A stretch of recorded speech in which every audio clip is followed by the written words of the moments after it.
La bénédiction se trouve à Bethléem. Celui qui demeure sous l'abri du Très-Haut repose à l'ombre du Tout-Puissant. Psaume 91, verset 1er.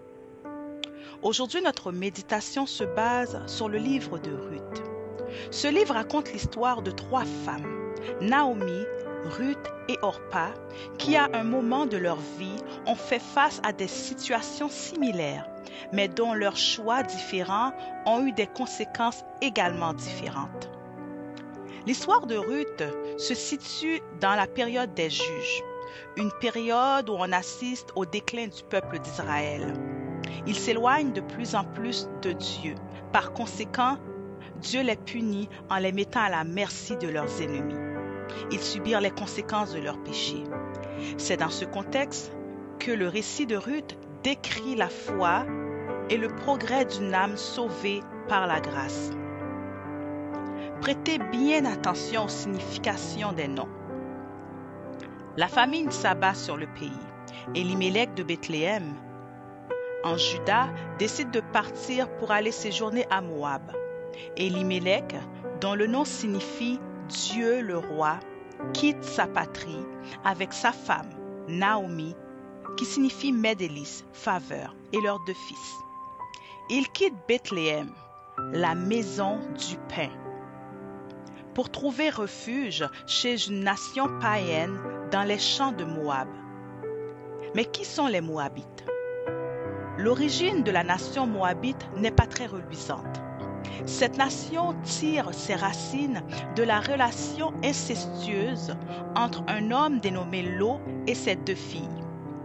Cette relation donna naissance à 2 garçons, nommés Moab et Ben-Ami. Ces fils sont les ancêtres des Moabites et des Ammonites, 2 nations qui ont fait la guerre à Israël. Cherche l'abondance spirituelle avant tout et non pas l'abondance matérielle. Souvent, nous réalisons la valeur de ce qui faisait notre richesse lorsque nous les perdons. C'est ce que l'enfant prodigue, après avoir gaspillé tout son héritage, réalise. Dans Luc, chapitre 15, verset 17, dit ceci. Étant rentré en lui-même, il se dit, « Combien de mercenaires chez mon père ont du pain en abondance, et moi ici, je meurs de faim. » En d'autres termes, si celui qui travaille pour un salaire, moun qui pas moun kay a bien mené la kay moi, alors pour que ça moi-même m'accepter passer misère dehors. La famille de Naomi quitte Bethléem, la maison du pain, lieu d'abondance, de bénédiction, pour aller s'établir sur une terre étrangère, les ennemis du peuple de Dieu, Moab. Mais est-ce que cette décision va améliorer leur situation? L'histoire nous révèle que non. Voici ce que Ruth va déclarer en pensant au choix que sa famille a fait. Ruth, chapitre 1er, verset 21.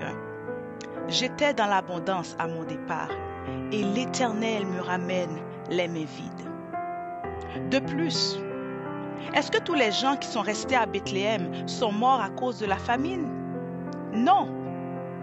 Ruth, chapitre 1er, verset 19, dit ceci. « Elles firent ensemble le voyage jusqu'à leur arrivée à Bethléem. Et lorsqu'elles entrèrent dans Bethléem, toute la ville fut émue à cause d'elles.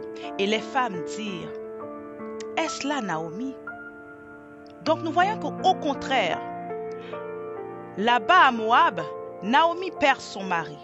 Elle devient donc veuve avec 2 enfants à élever sur une terre étrangère. Comble de malheur, des années après, ses fils prennent pour femmes des Moabites, comme si ce n'était pas assez. Ses fils finissent par mourir, l'un après l'autre, sans laisser de progéniture. Donc Naomi se retrouve donc seule, en exil, sans homme pour subvenir à ses besoins, avec 2 belles filles étrangères. À ce moment, j'ose imaginer ses réflexions.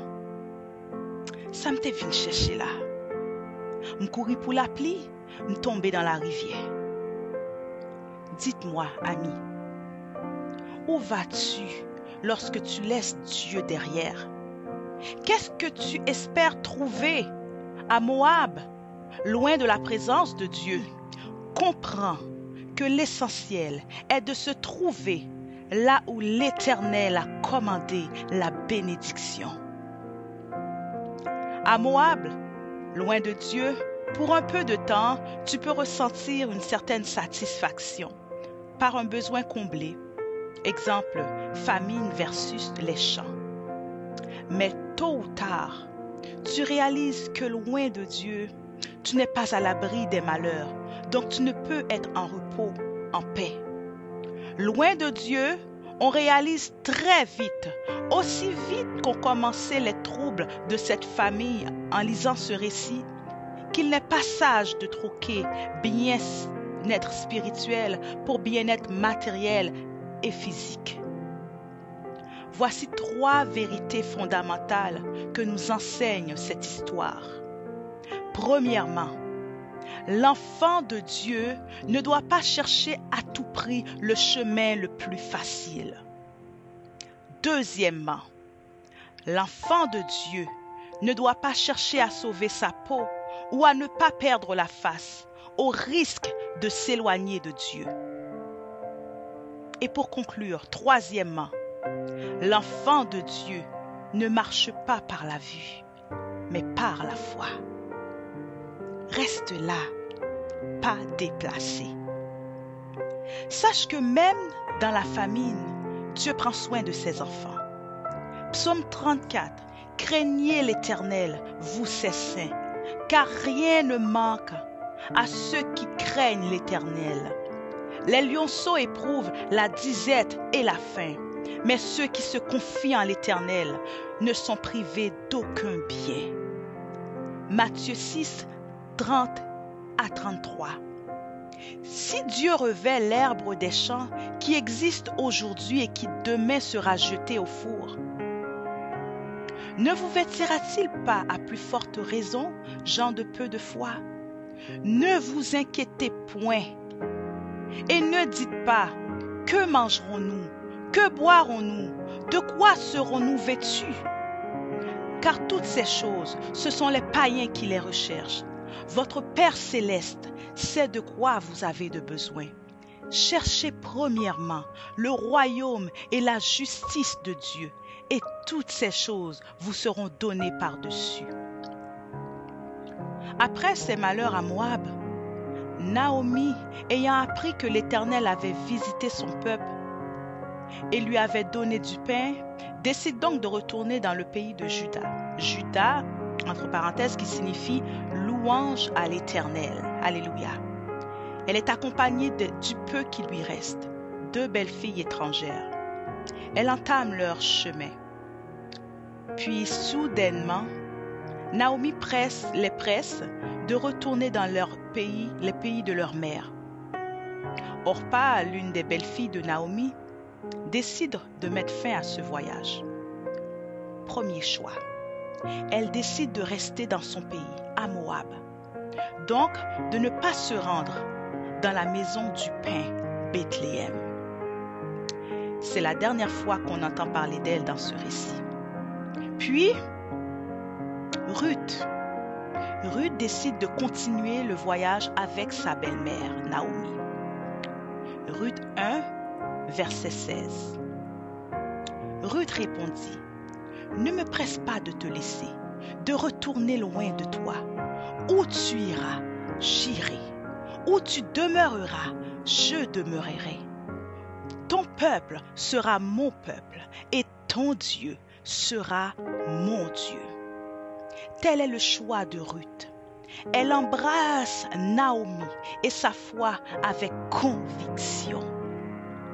On va prendre le temps de récapituler un peu le parcours des 2 dernières femmes, Naomi et Ruth.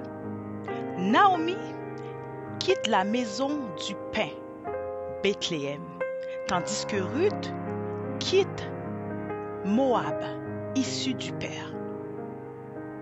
Naomi entre à Moab, tandis que Ruth entre à Bethléem, louange à l'Éternel.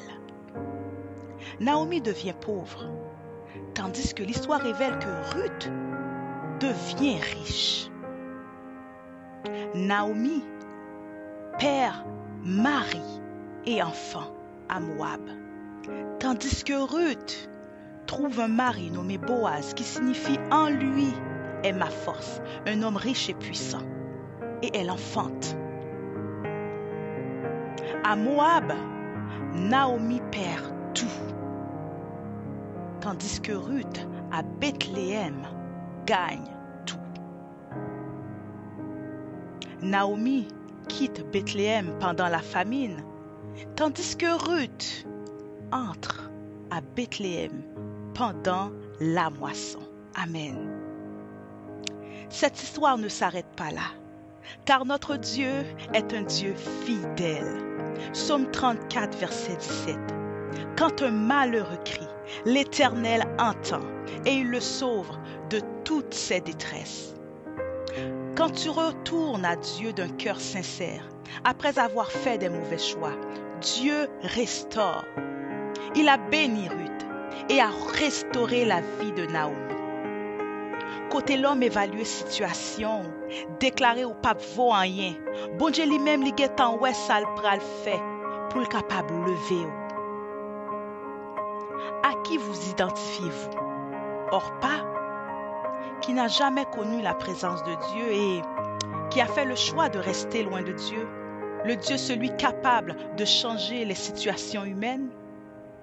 À Ruth, celle qui depuis toujours vit loin de Dieu, mais qui, au jour convenu, a fait le choix de prendre le chemin de la foi?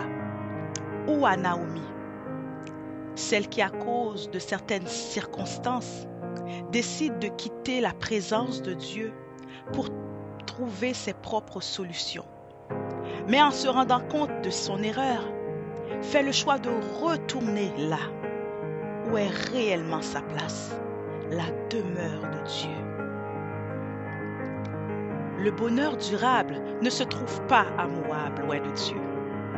Si tu ne me crois pas, demande à l'enfant prodigue, demande à Naomi. Dieu a un plan pour ta vie et il s'accomplira à l'instar de Naomi si tu reviens à lui. Il s'accomplira à l'instar de Ruth si tu le choisis comme Dieu. Comprends que l'essentiel est de se trouver là où l'Éternel a commandé la bénédiction. En dépit de ce que tu vois, en dépit de ce que tu vis, reste là. Reste à Bethléem. Demeurons sous l'abri du Très-Haut afin de bénéficier le repos à l'ombre du Tout-Puissant. Que le Seigneur vous bénisse.